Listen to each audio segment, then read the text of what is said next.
పరిశుద్ధమైన వాక్యము వాళ్ళకి తెలియదు.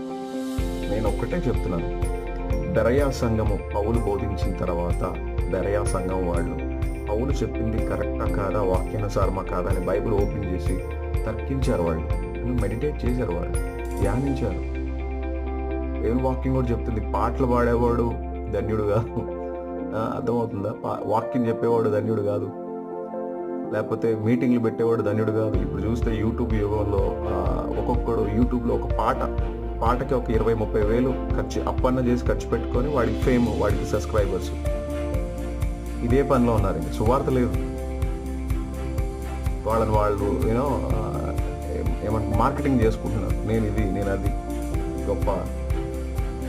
మన గొప్పలు కాదండి, యేసుక్రీస్తు వారిని గొప్ప చేయాలి. యేసుక్రీస్తు వారి గురించి మనం మాట్లాడాలి. వాళ్ళని వెంబడిస్తున్న వాళ్ళు ఆ పాట, కొంతమంది నాతో అంటారు,